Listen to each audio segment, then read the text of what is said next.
Education and its delivery is on the concurrent legislative list in the Nigerian Constitution. It means both state actors at the three tiers, federal, state, and local councils, as well as non-state actors, private individuals, and private interests have the leverage to provide education in all ramifications. This constitutional provision is the legal and legitimate basis for the ownership and running of schools by private interests in the Federal Capital Territory and the rest of Nigeria. Private schools are on the increase in Federal Capital Territory. Such schools are not under the control or management of the government. Many of these private schools dot and dominate the education space within the territory. This preeminence of private interest in the FCT school ecosystem cut across primary, secondary, and tertiary educational facilities. At the primary and secondary levels, records show there are currently 2,493 private primary and secondary schools spread across the territory. Compare this figure to the 831 public primary and secondary schools in the territory. This means that there are over 33% more private primary and secondary schools in the FCT than public provisions for such schools.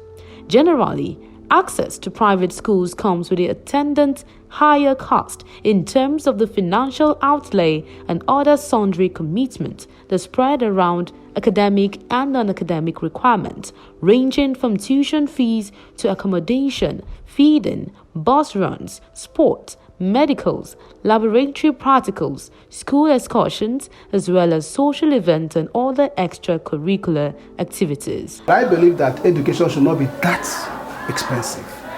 It shouldn't be that. I know it's not easy to run schools, but it shouldn't be that expensive. I've run this school for these 29 years, and by the grace of God, I've touched lives, I've touched families, and yet we have not gone that high in our charges. A cost profile of the top 50 private schools in Abuja, compiled by EED Expert, a wealth management organization, pegs the bottom bracket of fees at 150,000 naira per term and the upper cap at 3.6 million naira per term.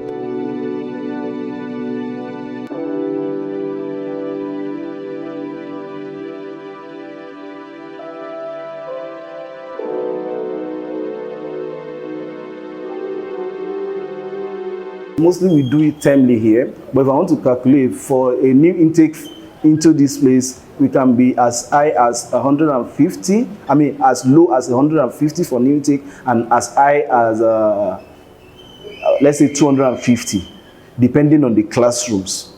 Maybe a new intake into my primary one now is paying 125. In primary 2 is paying, nursery is paying 110. The pre-nursery is paying like 120 or thereabout. It varies by class based on the textbook and the needs. So it's not static, but from the minimum of 150 to 200. Some of the schools listed on the rating demand fees in US dollars and British pounds, and among the most expensive in Nigeria.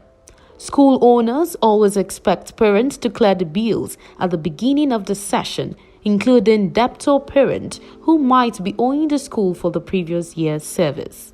Many complain that private schools cost too high. However, while parents raise such issues and worry about how to offset the necessary bills in the schools, particularly tuition fee, many still gravitate towards private facilities for the schooling of their wards. What really do the parents pay for? I'm getting value. Let me put it that way. I'm getting value because you see, when you go to the public school, the attitude, the way the kids behave, you see the teachers chasing them around with canes and whatever, and so at the end of the day, they become a nuisance to the society. I wouldn't take that in the school where my kids go to. There's a way you need to train a child. The environment should also be friendly. Some kids report to their parents when the ACs don't work. And so during PTA, the parents come to report. They want a cozy environment. You don't get that in a public school. You go to a school when it's raining, they close the windows, and then there's no lightning in the classroom. So they can't read at that time. So you pay to get a cozy environment for your child? Oh, certainly. It's very key to learning. You go to our public schools, there are no playgrounds, your child is not taught how to play. Play forms part of education. But you go to a private school where they have clubs, they're taught Jets club, they're taught ballet, they're taught. So for the physio or whatever, looking at the generational change and whatever, we need to up our game. And this is lacking in the public schools. Private, they kind of give the kids the kind of care, attention I want compared to the public. I've been to some public schools and it's nothing. You see the children roam around where children should be in classroom. The teachers are not bothered, and most times you find them, they are like 80, 100 in a class for one teacher. The teacher is going to be exhausted and the teacher is not going to give his or her best to those children. But in private school, most times the numbers are, they have an average number of children that should be in a class. So you find out that the teachers have more attention, they can cater for those children's needs. Then in terms of academic performance, fine, you still have some government schools, there are few of them that their children come out excellently well to the private, but then I would still prefer the private. The teachers can still monitor the children one-on-one, unlike the government school where the child is on his own, except the child is exceptionally good and has the parents to follow up. Like for me, I told you the school they go to is a faith-based school. It's a Christian school. So that's one of it again for me. Parents pay for services. And the service as a school you render is to bring a child from the level of unknown to the level of known. Now, if that is not achieved, no parent will be happy. Now, apart from normal education like books, there are other forms of education, which is moral education, instilling self-sufficiency in the kids as they grow up. Now, you don't just teach only rote, you don't just teach on books, on paper. You teach moral, you teach discipline, you teach so many aspects of life, because the developmental goal of every child is to grow into being a responsible citizen of Nigeria, a responsible boy in their houses, a responsible friend to their friend, a responsible neighbor to their neighbors. So, and you cannot achieve that by only teaching on book. There are other things that they need to be strong.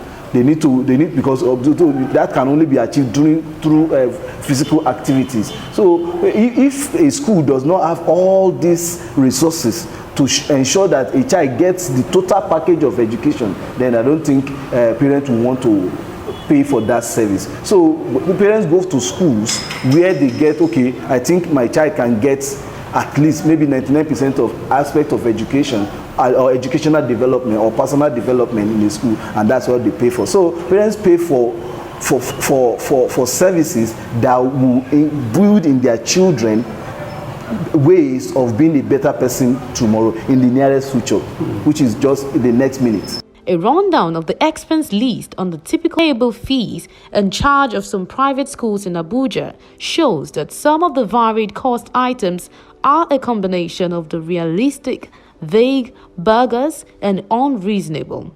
In addition to the mandatory tuition fees, monies paid for books and other miscellaneous such as report cards and lesson fees, among others, parents also pay charges for items that are unnecessary and bear little or no consequence for their ward's education.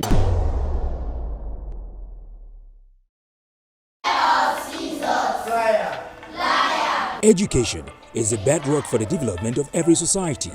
What premium does the Nigerian government place on education? How much is budgeted for? How well are these funds utilized?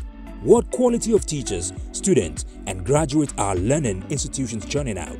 For answers, join us on Leaves and Worms, an expository and incisive program showing every week on AD4 TV radio and supported by Wole Soyinka Center for Journalism, sponsored by MacArthur Foundation. Don't miss it.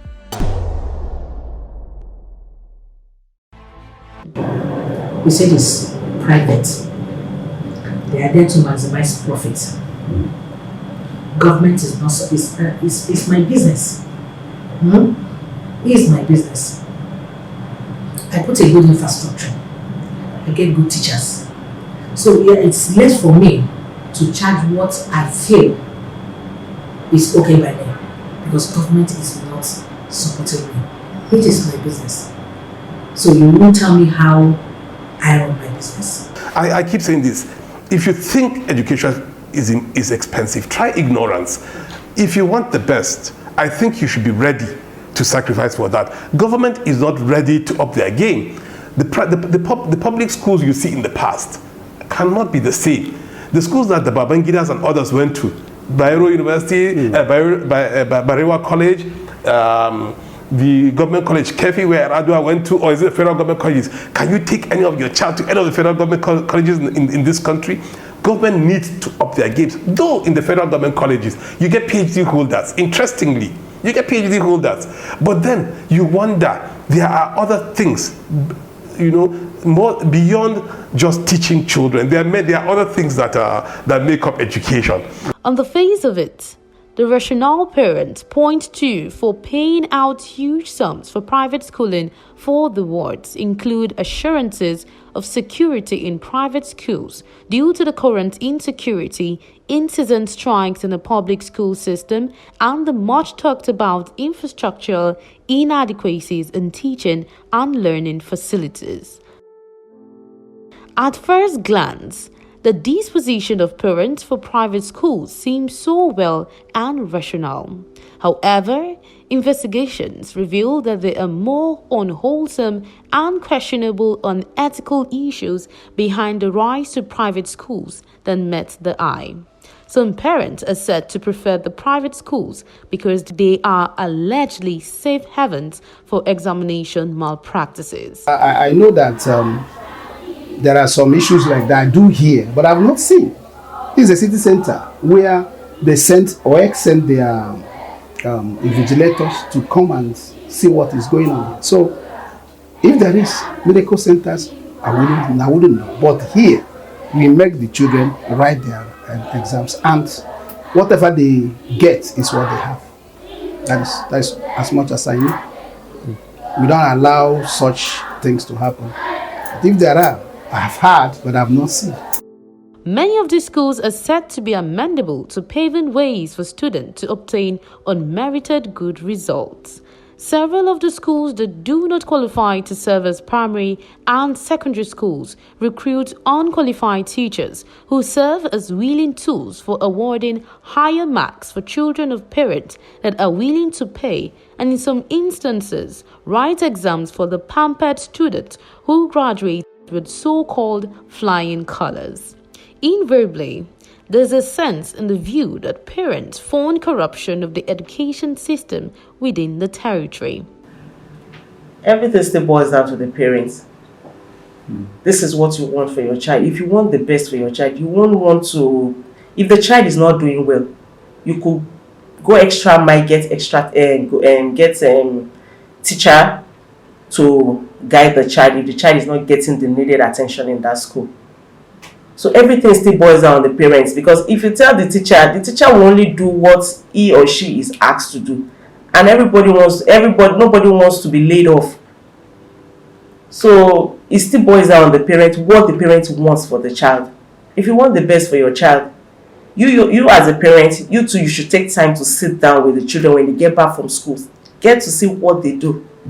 Investigation also indicates that scores of such schools dot different parts of the FCT in staggering proportions, with quite a significant number serving as sanctuaries for cutting corners and other infractions, including allowing unwholesome flexibility for the underage to rapidly move across academic sessions, a scenario federal education officials frown at as capable of badly affecting the development of the children. During the 2023 National Common Entrance Examination into the 110 unity schools in the country, several of pupils who turned up at the examination venue in Buari were found to be underaged, some between 9 to 11 against the at least 12 years of age permitted for the process. A substantial number of those found in such compromise were product of private schools, pushed along with tacit nod of both parents and private school administrators, not minding the carryover effect of such to other levels of educational progression. The Permanent Secretary, Federal Ministry of Education, David Adejo, who monitored the exercise, said, and I quote, "I saw children that I know are not up to 10. 3 of them accepted that they are 9 years old. We are teaching the children the wrong values. Education is not about passing exams. Education is teaching, learning, and character formation. We are killing our children by allowing underage children to write the common entrance examination." End of quote. In a swift reaction, the Federal Education Authority issued a directive banning underage from writing such entrance examinations, with a strong advice to parents to let their children take the exams only when they should, because they do not get value by pushing the child too far. Education experts say most often when a child starts too early, he or she ends up having problems later in life. Yes, it's a big problem. Nigeria operates a system, I think 6334. Why must a parent allow his or her underage child to go and write exam? Where is he or she running to? So it is expected that in each class, their syllabus, their curriculum, you need to follow. So why jumping it? As an advocate, it's wrong for an underage child to write exam. Be patient and follow it the way the government has already designed the system. You see children at the age of 17, some of them has even graduated as, what are you coming out to do, for crying out loud? Why are you pushing those children? You are stressing their mental capacity. And moreover, education is not basically knowing how to read and write. As you progress on the process, there are lots you need to learn.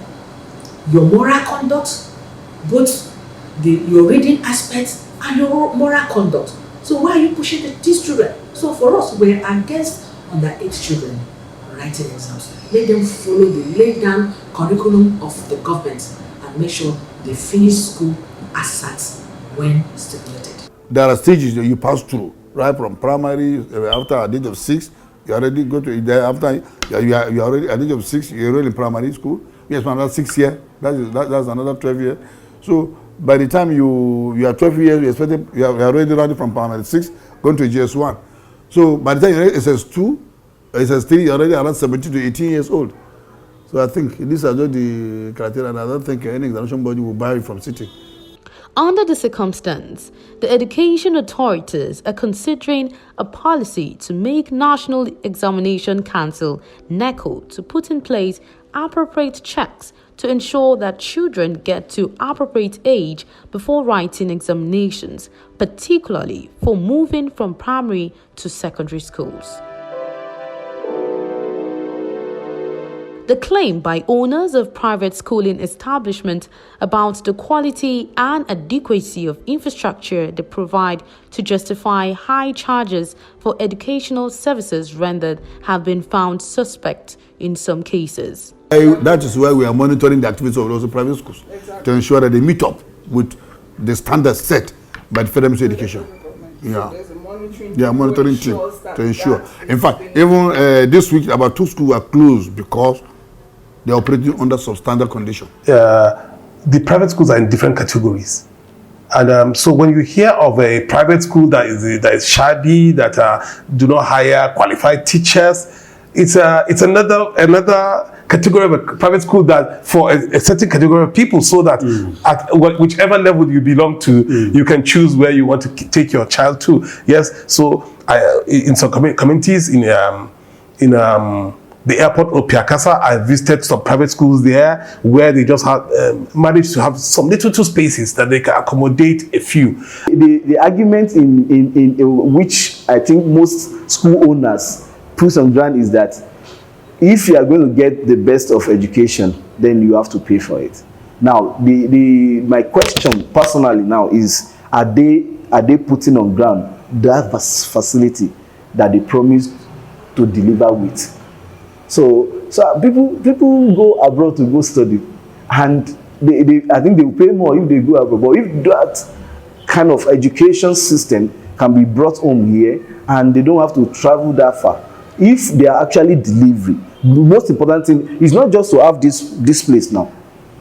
How do you deliver? In several situations, the quality parameter in several private schools are found to be overrated. For instance, the Education Secretariat of the Federal Capital Territory FCT administration has had cause to threaten to close down at least 556 private schools over established and verified infractions bordering on their substandard status. There have been reported allegations of many of the schools giving bribes to officials in order to remain afloat. Likely, they must have met up the criteria. That is good. Comfortable infrastructure, sporting facilities there, qualified teachers, and even all this, if they have it on ground and they meet the criteria, they don't have, they cannot deny them. Yeah, if the facilities are there, everything are there. Some of the schools are, however, fully registered by relevant authorities after fulfilling laid down requirements and guidelines. If monitoring is in place in all schools, so I tell you, our schools will do well. So we lack monitoring, both in some private and public schools. Some private schools the owners are not even here. They do other businesses and they give out the schools to other people to run. And you wouldn't know who is there. Is he monitoring? In public school, the same thing happens. You see teachers coming in with businesses, with shoes, shares to sell. When it is their time to enter the class, they don't go there. You don't check the children, their books, their notes. Are they copying notes? Are they up to date? Is anybody marking? So I think the first thing we should do is monitoring. There appears to be a logic in the concern in some quarters that some parents actually put their wards in private schools, paid through financial strains, including using monies acquired by corrupt means merely to express status symbol and ego massage. Well, it's a choice. Certainly you will see those kind of things. There are people that do not, depending on your priority, their worldview and whatever. For those people, if they are able to manage it, pay it, and the kids graduate, good for them. But many of them, if you do not have the means, you realize that they come back to their level. I wouldn't say totally their status symbols. Yes, they want their kids to have the best because they have an opportunity of traveling to Britain, to the US, and so I don't blame them. I don't. But for those who can't afford it and they go there, I tell you what, they don't last. They leave and they look for their level. Where this is established, as in some circumstances within the FCT, paying very high school fees, among the highest in Nigeria, becomes a misplaced endeavor with consequences on the larger society.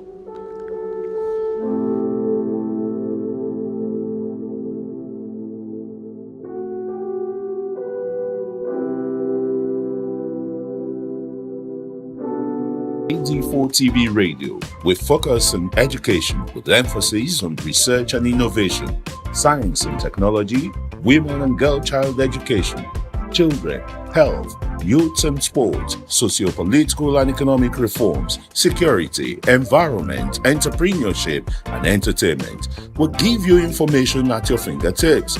Learn on the go. Follow AD4 TV Radio on Facebook, Twitter, LinkedIn, Instagram, and YouTube. AD4 TV Radio, reliable and credible. We love you, AD4 TV Radio.